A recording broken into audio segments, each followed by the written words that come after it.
নমস্কার বন্ধুরা, ঝর্ণা cooking with village ফুডে সকলকে স্বাগত জানাই। আশা করি সকলেই খুব ভালো আছেন। আমি নতুন একটি রেসিপি নিয়ে আসছি।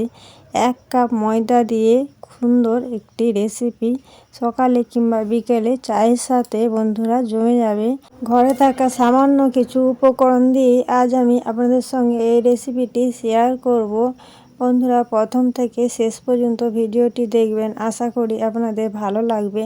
আর বন্ধুরা এই রেসিপিটি ছোট বড় সকলেই কিন্তু খেয়ে খুবই খুশি হবে। এই রেসিপির জন্য আমি এখানে নিয়েছি ময়দা 1 কাপের মতো, আর এখানে নিয়েছি 3 থেকে 4 চামচের মতো চিনি। আর এখানে চিনিটার মধ্যে আমি জল দিয়ে চিনিটাকে খুব ভালো করে গলিয়ে নেব, কেন খুব অল্প সময়ের মধ্যেই আমি এটা তৈরি করব, তাই আমি চিনির মধ্যে একটু জল দিয়ে গলিয়ে নিলাম। আর ময়দার মধ্যে এবার দিলাম পরিমাণ মতো লবণ, আর দিলাম এখানে 1 চামচের মতো গা ঘি। বন্ধুরা আপনাদের হাতের কাছে গা ঘি না থাকলে এটা সাদা তেল দিয়েও করতে পারেন। এরপর সব কিছু ভালো করে আমি এই ময়দার সাথে মাখিয়ে নেব, আর ময়নটা খুব ভালো করে করে নেব।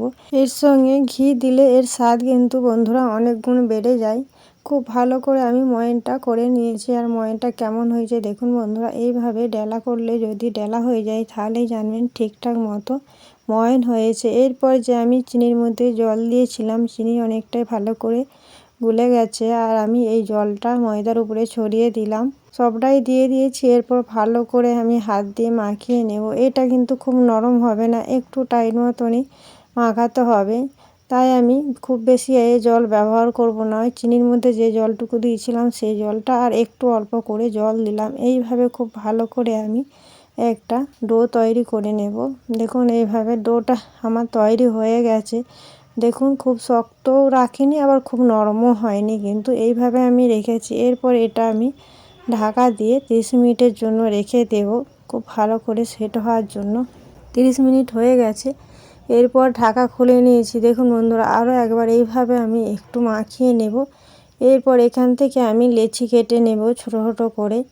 এইভাবে আমি লেচি কেটে নিয়েছি। এরপর আমি একটা লম্বা রোল বানিয়ে নেব। দেখুন এইভাবে বানালে কিন্তু খুব অল্প সময়ের মধ্যে এগুলো বানানো হয়ে যায়। লম্বা রোল বানিয়ে নিয়েছি। এরপর ছুরি দিয়ে আমি খুব ছোট ছোট করে পিস করে কেটে নেব।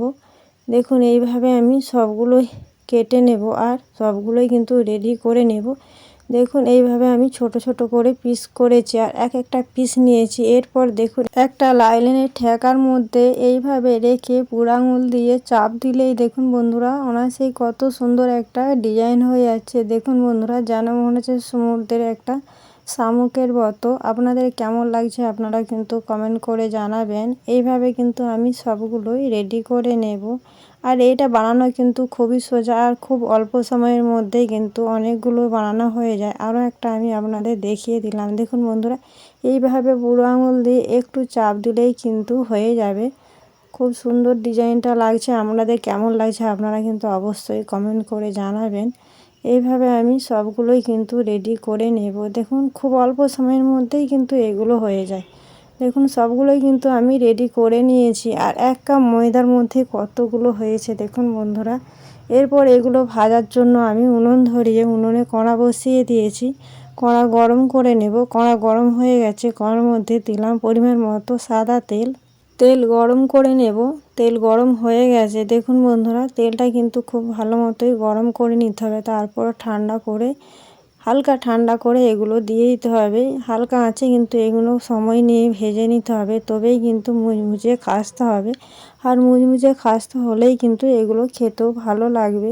দেখুন বন্ধুরা কিছু সময় নিয়ে আমি এইভাবে ভেজে নিয়েছি। এরপর আমি ছাঁকনির মধ্যে তেল ঝরিয়ে তুলে নেব।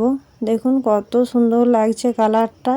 খুব হালকা আঁচে কিন্তু একটু সময় নিয়ে ভেজে নিতে হবে, নাহলে উপরে কালার হয়ে যাবে আর ভিতরে কাঁচা রয়ে যাবে, মুচমুচে হবে না। আমি এই পাত্রের মধ্যে ঢেলে নিলাম। আবারও একইভাবে আমি এই তেলের মধ্যে যতগুলো ধরে ততগুলোই দেব, আর হালকা আঁচে এইভাবে নাড়াচাড়া করে ভেজে নেব। দেখুন বন্ধুরা আরও একবার আমার ভাজা হয়ে গেছে। এইভাবে আমি সবগুলোই কিন্তু রেডি করে নেব। দেখুন বন্ধুরা এগুলোও কিন্তু ভাজা হয়ে গেছে। এরপর তেল ঝরিয়ে তুলে নেব। দেখুন বন্ধুরা, আওয়াজ শুনে নিশ্চয়ই বুঝতে পারছেন এই রেসিপিটা কতটা কুড়মুড়ে হয়েছে।